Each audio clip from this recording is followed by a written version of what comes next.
श्रीमन्नारायणीयं दशकं 94 शुद्धा निष्कामधर्मैः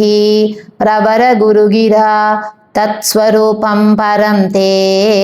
शुद्धं देहेन्द्रियादि व्यपगतमखिल व्याप्तमावेदयन्ते नानात्वस्तौल्यकाश्याधितो गुणजवपुः सङ्घदोध्यासितं ते वह्ने धारुप्रभेदेश विवमहदनुता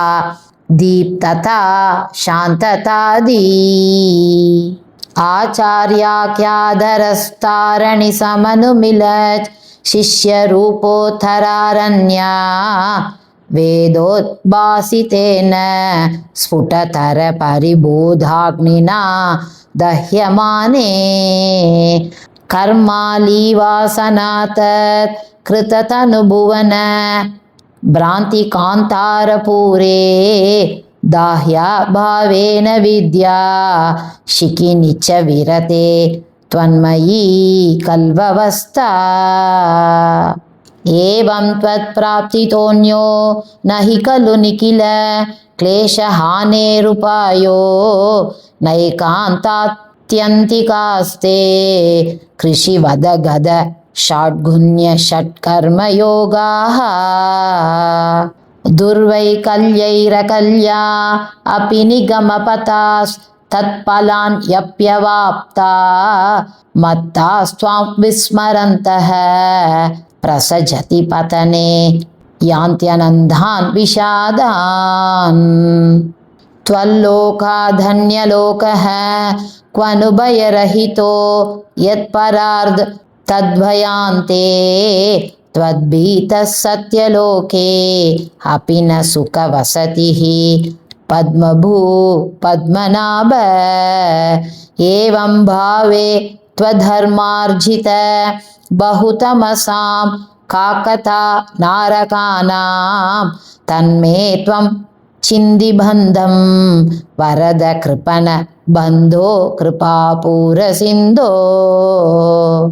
याथार्थ्या त्वन्मयस्यैव हि मम न विभो वस्तुतो बन्धमोक्षौ मायाविद्या तनुभ्यां तव तु विरचितौ स्वप्नबोधोत्पमौ तौ बद्धे जीवद्विमुक्तिं गतवती च विधा तावती तावदेको भुङ्क्ते देहद्रुमस्थो विषयफलरसान् आपरो निर्व्यतात्मा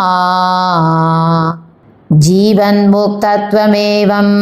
विदमिति वचसा किं फलं दूरदूरे तन्नामा शुद्धबुद्धेर्न च लघुमनसः शोधनं भक्तितोऽन्यत् तन्मे विष्णु कृषिष्टास्त्वयि कृतसकल प्रार्पणं भक्तिभारं येन स्यां मंशु किञ्चिद् गुरुवचनमिलत् त्वत्प्रबोधस्त्वधात्मा शब्दब्रह्मण्यपीह प्रयतितमनसः त्वां न जानन्ति केचित् कष्टं वन्द्यश्रमास्ते चिरतरमिह गां बिभ्रते निष्प्रसूतिं यस्यां विश्वाभिरामाः सकलमलहरा दिव्यलीलावताराः सच्चित्सान्द्रञ्च रूपं तव न निगदितं तां न वाचं ब्रियासं यो यावान् यादृशो वा त्वमिति किमपि नैवावगच्छामि भूमन् एवञ्चानन्यभावः त्वदनुभजनम् एवाद्रिये शैद्यवैरिन् त्वल्लिङ्गानां त्वदङ्घ्री प्रियजनसदसां दर्शन स्पर्शनाधीर्भूयान्मे त्वत्प्रपूजा नति नुति गुणकर्मानुकीर्त्याधरोऽपि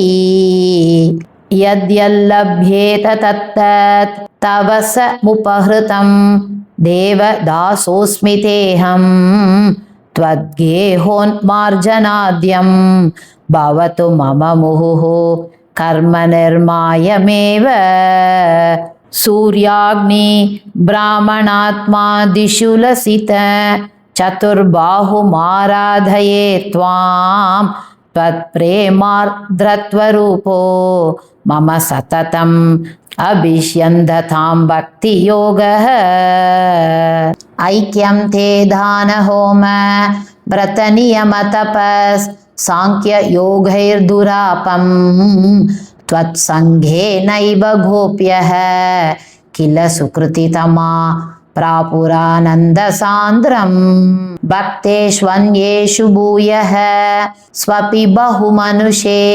भक्तिमेव त्वमासां तन्मे त्वद्भक्तिमेव द्रटय हरगदान् कृष्णवातालयेश श्री हरे नमः